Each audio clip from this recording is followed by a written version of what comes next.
The beauty of Photoshop is there's more than one way to complete a task. In this tutorial, we're going to again change our background. However, we're going to try it a different way. I'm going to go to File, Open,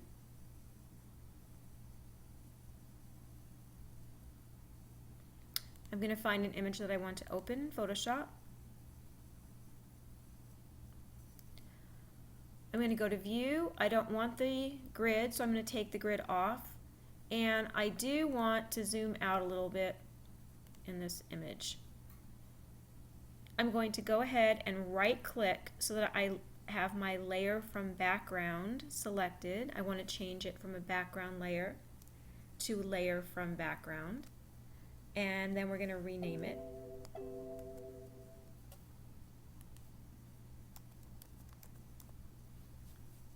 And go OK. And I'm going to unlock, well, it's unlocked now. When you click on the eye, your image goes away. When you click on the eye again, your image appears. If your image is locked, you can click on the lock to lock your image. If your image is locked, then you can't manipulate it in any way. You can unlock an image by clicking on the lock again. You can also unlock an image by dragging the lock to the trash can. But right now my image is unlocked, and I'm going to go ahead and right click so I get that drop down menu. Oops, that's the wrong one. Drop down menu right here on my quick selection tool.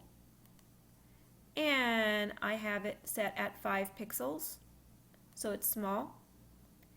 And I'm going to go ahead and I'm going to select Violet.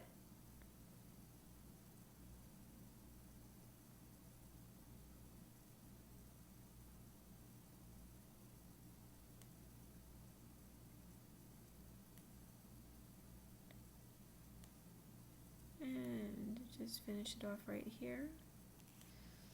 And if you get too much, you just go with your subtraction tool and you can go ahead and subtract.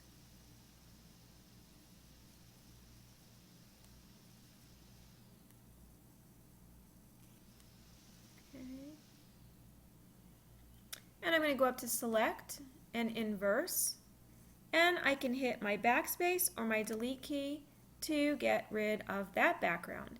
Now, in the last tutorial, we were instructed to open another file and to drag our image to that layer.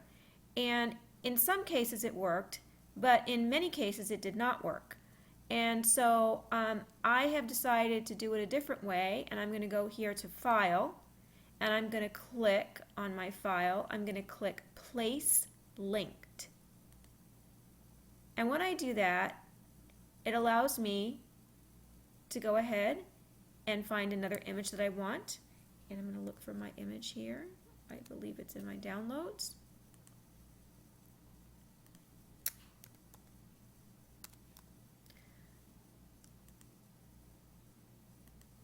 And I'm going to hit Place.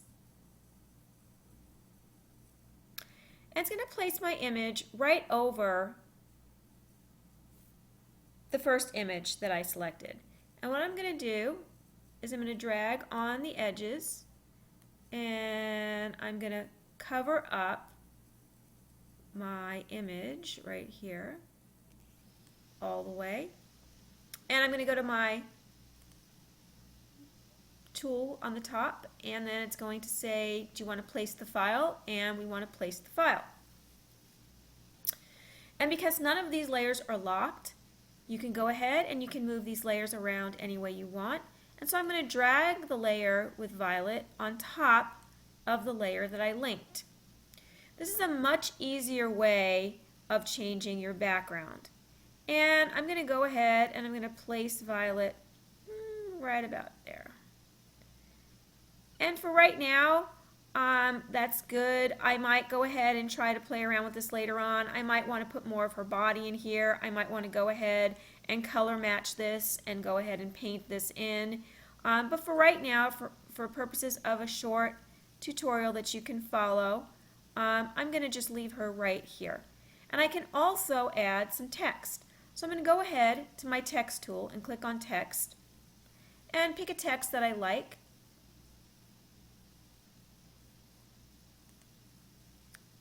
And if you notice, sometimes the program's a little slow, so it's catching up with what we're asking it to do.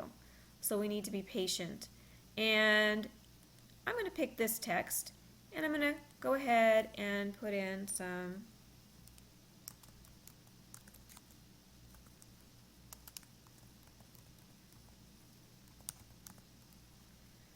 and I'm going to go to my move tool, and I'm going to move that text where I want it to be, right about here.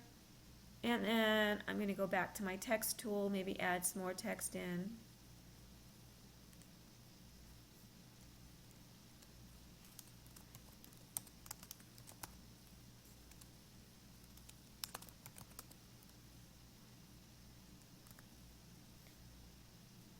Okay, so I'm going to write season's greetings from the Leyvas.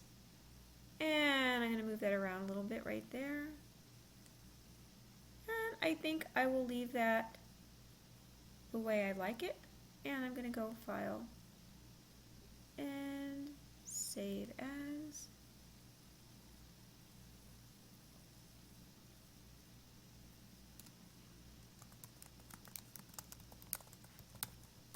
Season's greetings. And that's another way that you can change the background in Photoshop.